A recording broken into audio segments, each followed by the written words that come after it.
159 to 3,897 as of today.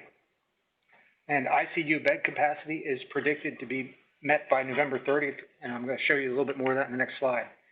According to the IMHE modeling, ICU bed capacity as of today, you can see where today's marked, and just a few days hitting November 30th, we're supposed to meet our capacity, and then we're supposed to be over capacity from that point basically through March. As you can see where it says December 28th, we're looking at almost double what our current capacity is for ICU beds. Next slide. Hopefully on the mitigation front, some of these things will help us with that. On November 22nd, Moderna announced they will be submitting their vaccine candidate to the FDA for emergency use authorization by the end of November. The FDA is expecting to review Moderna's application on December 17th. November 23rd, Pfizer estimated that the initial distribution of their vaccine may be approximately 6 million doses nationwide if the EUA is approved by the FDA on December 10th. This is significantly less than initial estimates. We're seeing things like 2 shipments of 97,000 possibly to Pennsylvania. We're still waiting on what those numbers will actually be. On November 24th, today, AstraZeneca announced their vaccine candidate was 90% effective at fighting COVID-19, and the vaccine will only require refrigeration, not the extreme cold storage required by both Pfizer and Moderna's vaccines. AstraZeneca will now immediately prepare regulatory submission of the data to authorities around the world that have a framework in place for conditional or early approval. Pending any of your questions, that's all I have. Great, thanks, Mike. Any questions for Mike on that slide? Okay, so touch base on a couple things. So the long-term care task force, I think most everybody's pretty familiar with that, but just to make sure, I'll give you a little bit of background. So it started the long-term care task force a few months ago, quite a few months ago now. And it's sort of Department of Health, PEMA, Department of Human Services, DDAP, Aging, and the Ombudsman's Office. And the primary purpose originally was to prioritize and coordinate the limited resources we had through one of our contracts with GHR as well as the National Guard, you know, to put into sites. And I know down in the Southeast, like Broomall and some of those facilities way back when, you know, where crisis events would creep up, we'd have to really prioritize to see which ones we were going to support. We have a lot more resources now with the RIC-P program. We've expanded the GHR contract significantly. We've also let contracts with Eurofins and CVS to do testing in long-term care facilities and whatnot. So we now have a much broader range of resources, but the process still remains pretty much the same. We meet several times a day, at least twice a day, to discuss long-term care facilities, where we're putting resources and those types of things. So every day, the area office, Tony, sends out an email in the afternoon, and that's really what the RIC-Ps are doing statewide. It's a spreadsheet that's drawn from a WebEOC database where we monitor all that activity. Today we had a meeting early this morning where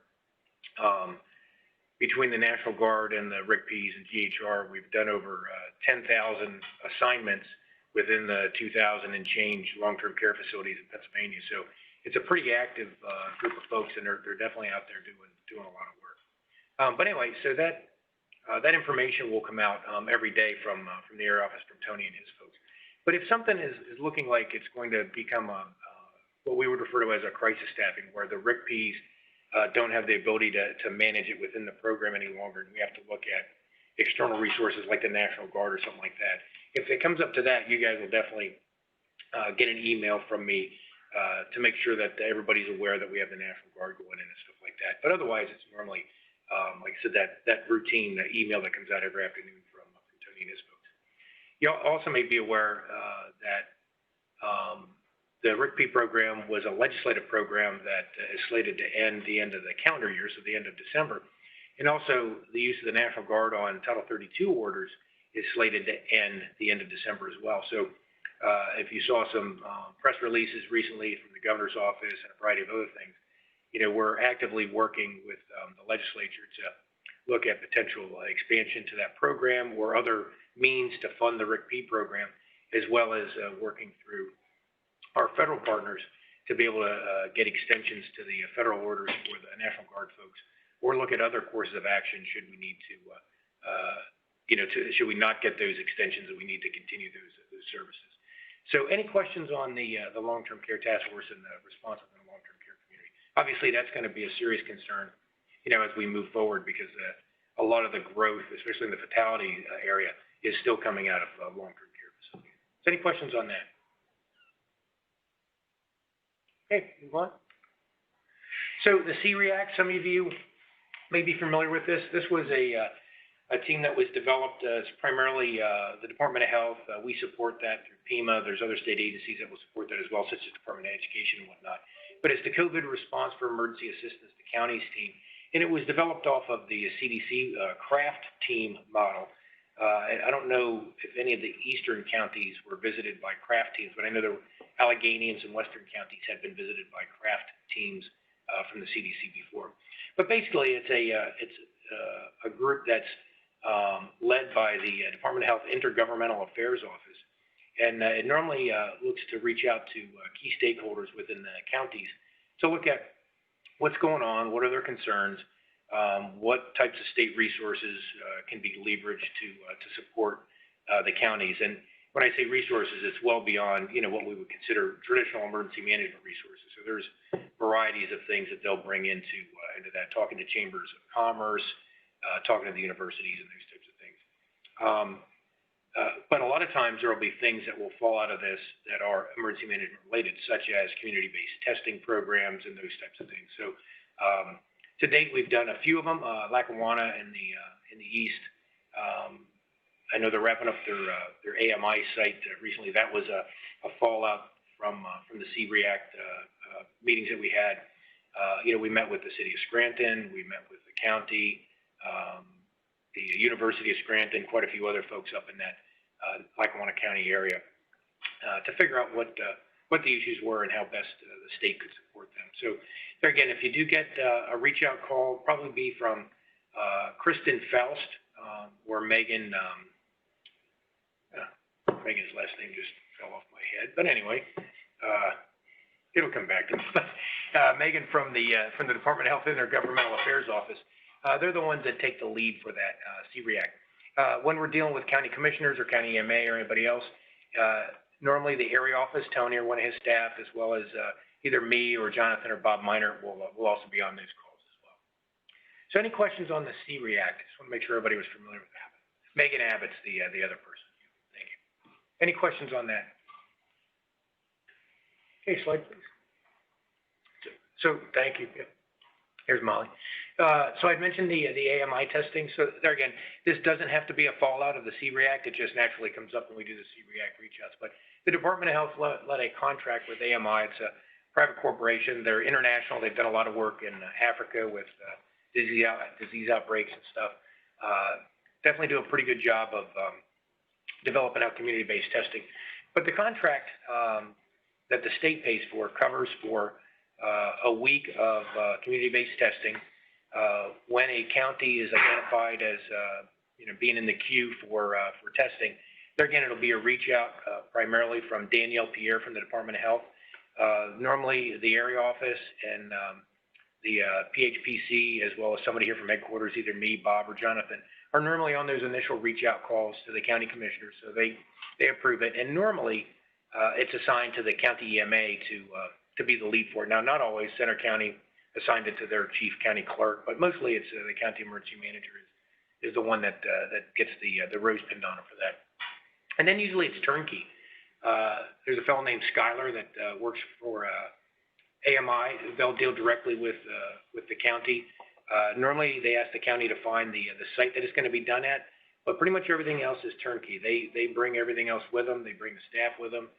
They take care of 99.9% of the business. Normally the only thing the counties are required to do is come up with a site, and they ask if you do have the ability to help them with some of their biomed waste. It's small. It's like a trash bag size biomed waste, to help out with that. But if not, they can work all those issues themselves. They do have a plan.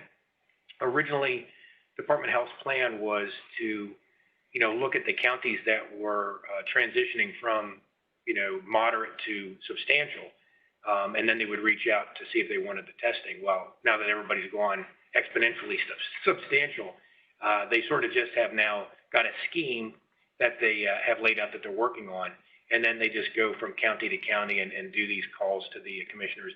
and figure out a time that's set up, that makes sense for the county.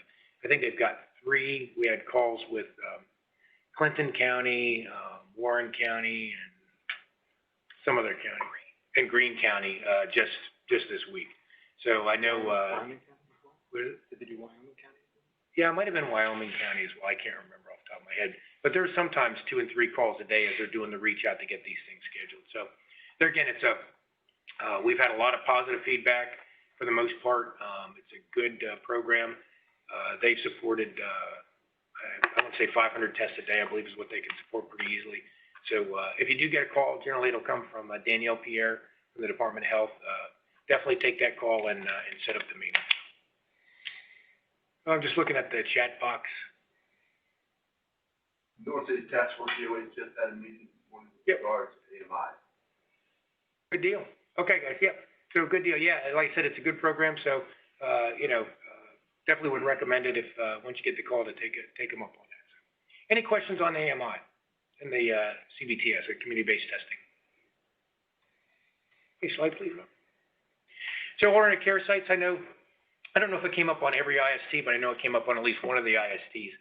So if you guys remember in the spring, we did the Lawrence Center out in Allegheny County. We did we didn't do it. Philadelphia did the Leah Core Center down at Temple.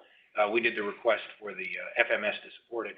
And then the state set up the Glen Mills School in Montgomery County, Delaware. Chester, wherever that is, it's all over, whatever county that was in, Glen Mills. Chester County maybe. And then also the East Stroudsburg site up at the ESU. And, we learned a lot through the AARs of all those sites and whatnot.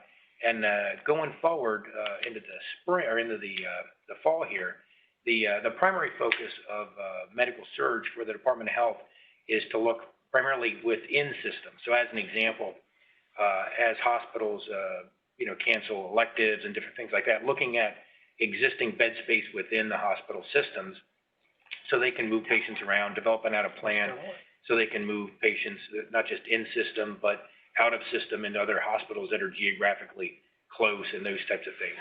What they found was in the spring was that although the Joint Commission sort of had a requirement of Delaware County, thank you, had a requirement of I think 125% of the bed capacity, was available in ACS. What they found was there was actually much more of that. So that's been the primary focus of the Department of Health, both for acute care within the hospital as well as subacute in skilled nursing facilities and long-term care. So many times when we've been lately decompressing long-term care homes to free up, so the staff ratios are good and whatnot. Country Meadows may have X amount of beds available within a certain geographic area, or other corporate level nursing homes have beds available or wings that are open where patients can be moved to decompress the existing facility. So that's been the focus of medical surge planning for the fall. But because we know that if things really get bad and we exhaust that medical surge capacity, there still may be a need for what we call the gymnasium style ACS. We still are planning for that. So primarily FEMA's working with Department of Health and developing out, just potential sites that could be stood up if need be for anything from smaller sites in around the 50 bed range using MSECs and those types of things to the larger sites that we would use like an FMS and whatnot. There again, we're not really dealing with any of the hard parts, which are the staffing, the wraparound services and whatnot. That would still fall to the Department of Health to work those things. But as a contingency plan, we have been working on just generally working through the concept for standing up, the gymnasium style sites. So, any questions on the ACS?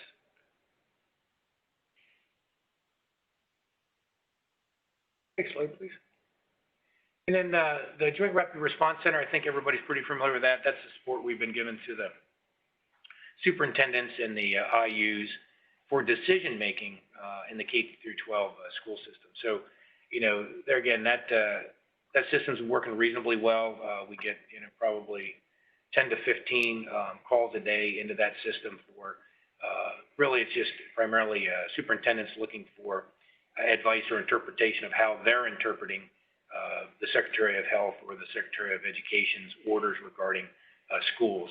Like I said, yesterday and today were pretty busy days because of the new order that came out as schools look to interpret the new order on schools with the attestation policies and whatnot that came out. But like I said, that's a joint initiative that we work with PDE and Department of Health on. The call center itself are state employees.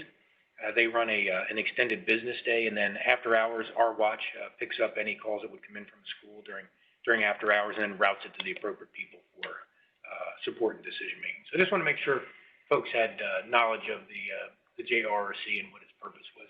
See if anybody had any questions on that. And there again, as we move forward into the fall, as the governor's office and others make changes to policies, there again, these are the groups of people that here at the operational level that field those calls and help try to support decision making in the schools. Rob? The mortuary resources, there again, wanted to touch quickly on that. As you probably recall, we acquired 33 commercial 8x40 reefer units early in the pandemic back in the spring.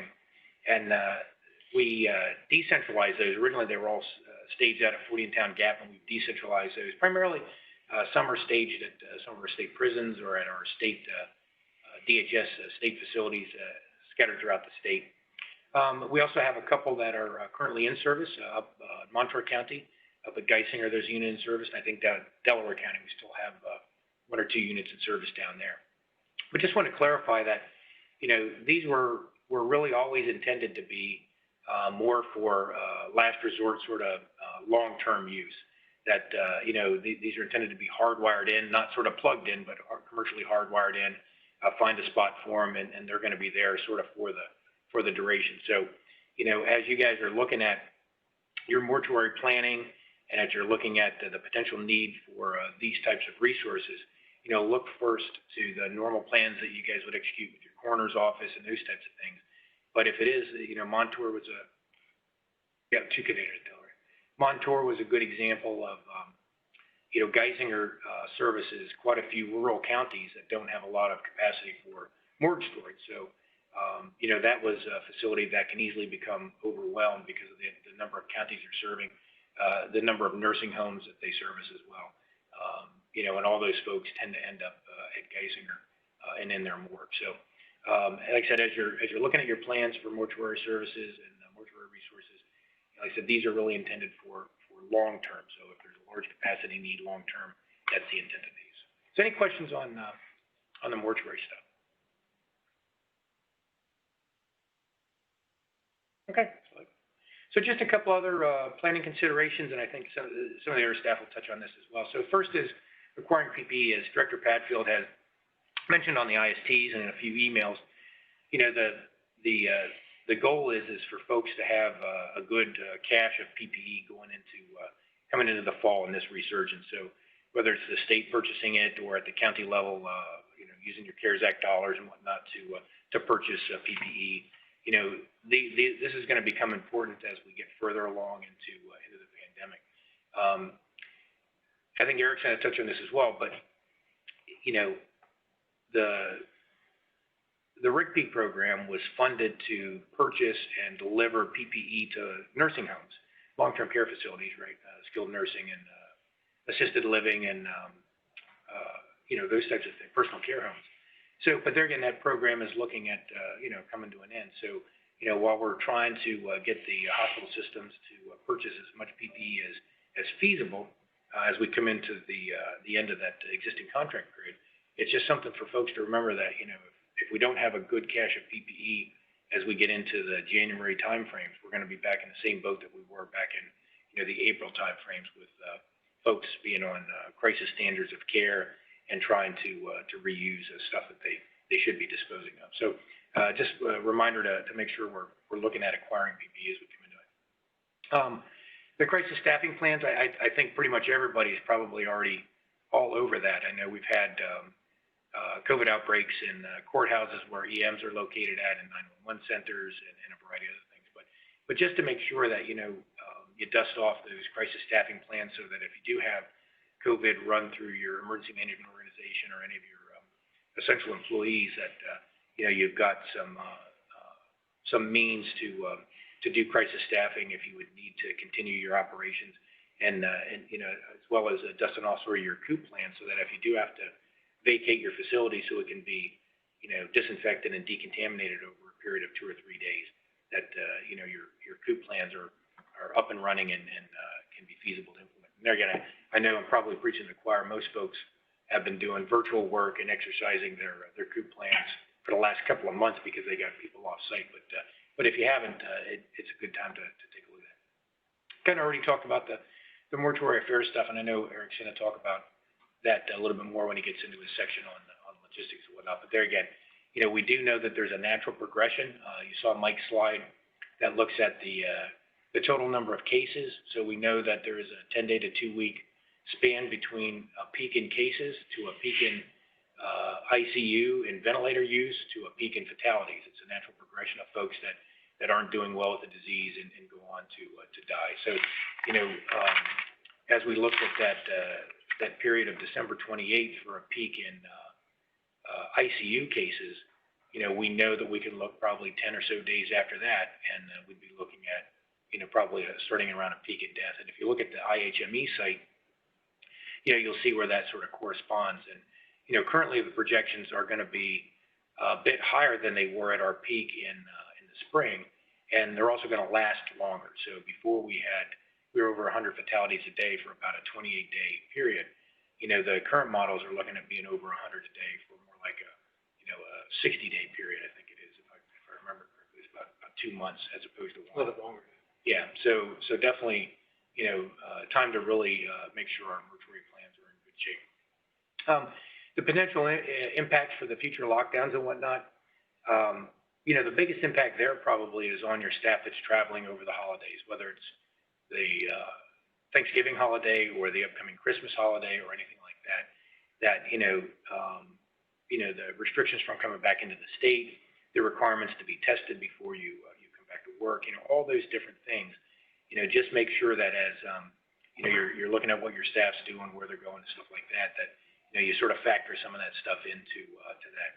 That also, as we know, affects a lot of the second and third order effects of a lot of those mitigation criteria affect us as well with, if you go to a grocery store today, you're not going to see as much stuff on the shelves as you did a couple of days before the latest order came out. I just had our folks touch base with the feeding task force today to see how things are going, because you see a lot on the news about feeding shortages and stuff like that. And they say, kind of right now, they believe they're holding their own with the food banks and everything like that. But, as this continues on, that's not necessarily going to be the case. So, as we look at lockdowns on different things, that's going to affect people's ability to purchase stuff, including food, shipping food, all that different stuff. There's impacts to the supply side of that. So there again, just thinking through those things that could be impacts that could affect emergency management and the role that you guys play.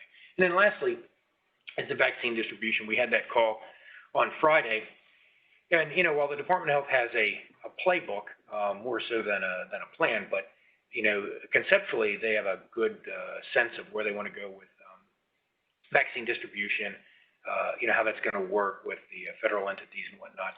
But it's not the detail level of plan I think that most people would like to see. And a lot of that just has to do with there's still quite a few variables from the federal government that we don't know to be able to add a lot more fidelity to that plan. So as the Department of Health had mentioned on the call, it's likely that counties will become involved to some extent, especially when we get into the mass vaccination centers, the pod-style centers, and those types of things. Whether it's in, volunteers through your CERT-PA, volunteer registries, whether it's in, basic logistical support for signage or any of those other things that you guys would normally be involved with. I think that is a likely thing to happen. So, I know some folks have been directly working with, whether it's Bob Pish or Katie up in the Northeast on, pod plans and mass vaccination site type plans. Even if, you haven't been working directly with them on some of those sites that they used for the flu clinics and flu shot clinics and stuff like that, still just a good idea to make sure that you have a good sense of, how you would look at implementing that, your volunteer registries, where you get your staff from, those types of things, just in case, it does come down that we need to use more of those pods than was originally anticipated by the department. So any questions? Oh, there's a question up there. Oh, there you go. Thanks, Brian. Appreciate that. So any questions on any of the things that I just covered there? Okay, move on to the next slide, please. Zippy little thing. Okay, go ahead, Eric. Hey, good afternoon. Good afternoon, everybody. It's Eric from FEMA Logs. Just a couple things to go over. I know we talked about some of this in the various IFTs that were held over the last couple of weeks, but just want to reiterate some things and some things we're seeing. General points about resource requests. Obviously, as I said, I'm very appreciative that most of the counties have embraced the WebEOC process. Again, we're working through some additional modifications on our end. Won't really affect what you folks see or do, but it will enhance how it works overall. Obviously, the resource request forms are still acceptable. One of the things we would appreciate is if you have non-emergent resource requests, if you could make them during normal business hours, during the day, Monday through Friday. That just helps cut down on sometimes confusion. If you're making an emergency request, make sure you note it as such and give the reason for the emergency. And those requests should also be emailed to S Logistics and to the state EOC. That's especially helpful after hours on weekends. The state EOC can notify myself or my staff then if we need to act upon something in an emergent manner. Remember, ask for capabilities, don't ask for things. And those other points there, sizes, amounts, locations, the typing, and the timing. Not only how long will you need it, but when will you need it is another important one. Go ahead, Rob. Now, specific to PPE and durable medical equipment. As Deputy Director Sevenson pointed out, you can use CARES Act funding for procurement of PPE.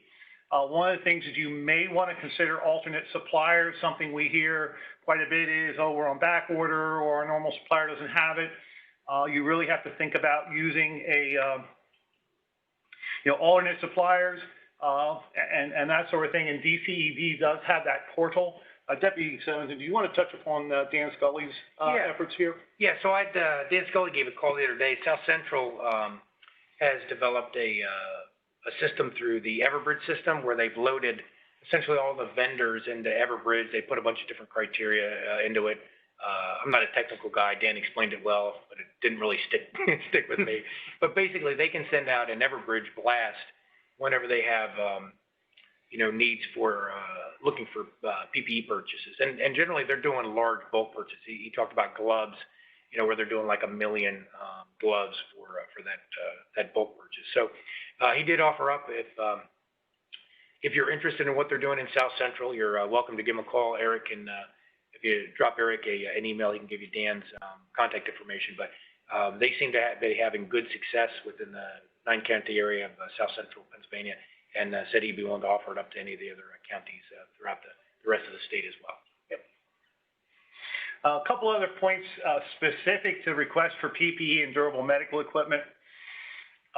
If you're getting a request from a healthcare facility, or you're making a request for your county to backfill your county stock related to items you gave to healthcare facilities, please verify that the healthcare facility has been in communication with the Regional Healthcare Coalition and or the Pennsylvania Department of Health. We've encountered a couple times where either the county never called the Department of Health the facility never called the Department of Health before they came to you as the county. And in doing our research, we found out that the facility was in trouble and just didn't want to tell anybody. Or we've also found where the facilities will talk to the RICP will give them an allocation, so then they'll come to you for more. They're sort of playing mom against dad. And so we've got pretty good at trying to vet these requests out. So if you're submitting a request, ask them, if they submit a request to you, or make sure you find out if they have communicated with the RIC-P or the Department of Health, and please note accordingly what their response is. Many times we're getting requests that are coming in, and the caveat is, well, we have it ordered, but it's on back order. Understand if a county or a facility ordered something in July and the items are back ordered for delivery of January of next year, if we make that request now and try to purchase it, we're 4 months behind you. So really back ordering, if that's becoming an issue, again, look at alternative suppliers and things like that. The Department of Health Logistics, who works side by side with me, is looking at every request, and they have to vet it against our current inventory in our warehouse, and they may not fill all requests, or they may not fill the requested quantities, right? Because keep in mind, some of these items we don't have in our warehouse, and we review all the requests, and the requester will most likely, I'm going to say, it says may there, I'm going to say is most likely going to be contacted by either myself or the DOH logistics staff to vet the requests. We're finding out sometimes, we find out there's burn rates that are out of control with PPE, or, people, facilities are failing to use healthcare mutual aid and things like that. And that just, it makes it a little easier on us for decisions when we speak directly to the requester. So if you need Dan Scully's information, you can email me and I'll get it out to you in a day or so. Any questions for Eric? Hey, good afternoon. This is Rob. I just talked to you real quick about WebEOC. Back in the spring, as you know, we gave WebEOC access to all the counties. Since then, we had the general election, and we gave access to the general election incident to all the counties as well. So I mention this because it's very important that you're logged into the correct incident when you go into WebEOC. So if you log into WebEOC to maintain situational awareness on what's going on, or you need to submit a resource request, when you log in, make sure you're in the 2019 novel coronavirus incident. That's very important, because if you log into the wrong incident, you'll have the wrong information, you'll see the wrong information, and our logistics folks will never see your resource request. So make sure that you're in the correct incident. And if you've had any new folks that joined your agency since the spring, or someone needs their password reset, or you just need a quick 101 on WebEOC again, reach out to me. My email is on the slide, and I'd be happy to assist. Thank you. Any questions on WebEOC? All right, thank you.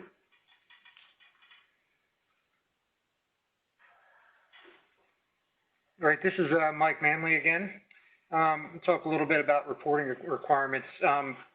As you know, we talked through this whole brief with this expected surge and its effect on resources. The more timely and detailed information that we can receive from you, the better it's going to be for our decision making, our ability to allocate resources properly, and to make timely decisions. The important aspect of that is, well, in your particular county, you might think, well, we have some small things going on. They're not that important. Those one or two small things coupled together with 66 other counties, small things can be really impactful on the resources that we can help assist you with here at PEMA. So it's important that we get the information from you as much and often as possible, and as detailed as possible. And that's where it comes into our CIRs and EEIs, critical information requirements, and our essential elements of information. If it's a critical piece of information, we ask that you you email that to our SAS01 inbox immediately. If it's really important, follow that up with a phone call, and also put that into WebEOC, as Rob had said. It's really important, even if we're going to send out a new list of CIRs and EEIs, an updated list. Even if something's not on there, you feel it's important, don't worry about our list, worry about the impact that has on your county, and get that information to us right away so we can take action on it and assist if required. Same thing with daily situation reports. If you're producing situation reports, please submit that into WebEOC daily so we have that. If you have an issue with getting documents across WebEOC, then email them to that SAS inbox. What we're trying to do is ensure that you have all the latest information coming out of PEMA, and we're going to make sure that's continually uploaded to the county hub site so you have the latest information.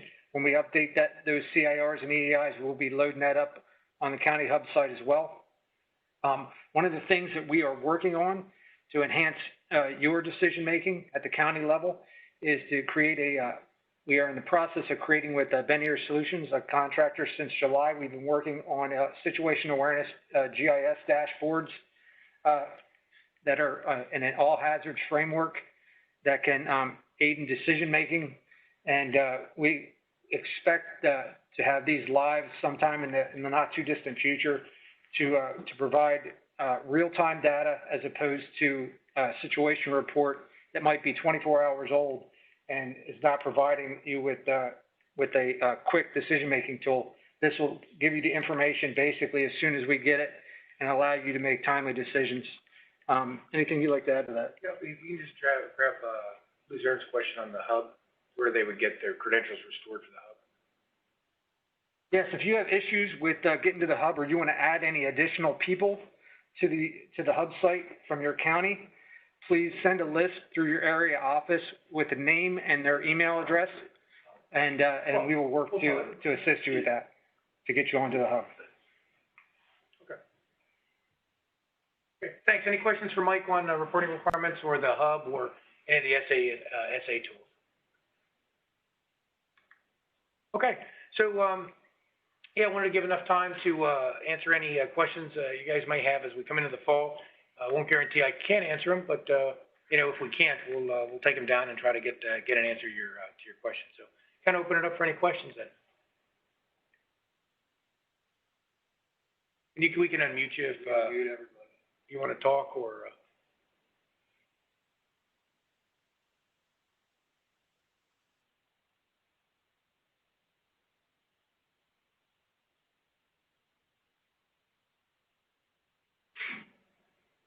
And you can unmute himself now. Okay, so if you have a question, you can unmute yourself now.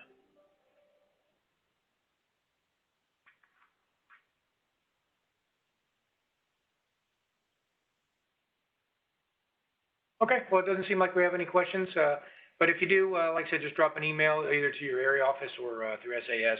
It'll get to us and we'll get it to the right people. So with that, I'll turn that back over to Tony for any closing comments. Yes, thank you, Tim. I just wanted to throw one thing out there, and I asked a few folks during the first wave of this for the need for a weekly conference call. I think, you know, looking back on it, I think it would have been a good thing to have at least some time devoted the same time every week for a short, focused conference call to hit some of those things that you know, we may need to touch on, and I would like your feedback on that. My vision would be short, focused call, same time every week. Could be anywhere from 15 minutes to an hour, depending on what kind of complexities we're dealing with and what information needs to be shared. But I think based on some of the experiences in Central and Western area, I think those type of calls were beneficial in those areas. We kind of kept it more for the email and ad hoc meetings, but I think we could have used something that was regularly scheduled, and if nothing else, a touch point once a week for all the counties to ask maybe some questions that they didn't get a chance to during the week. So if you can email me your thoughts, again, it'd be short, focused, and it would expand our contract based on what we're facing that week or, you know, the coming weeks.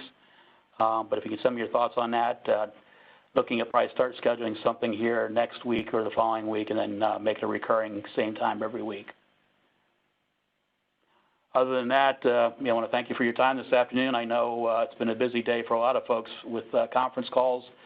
You need anything, we're here at the area office, give us a call, and we'll do the best we can do to help you. Any other comments from headquarters, sir? No, thanks everyone. Have a great, happy Thanksgiving and appreciate all you're doing out there. Thank you. Take care, everyone. Happy Thanksgiving.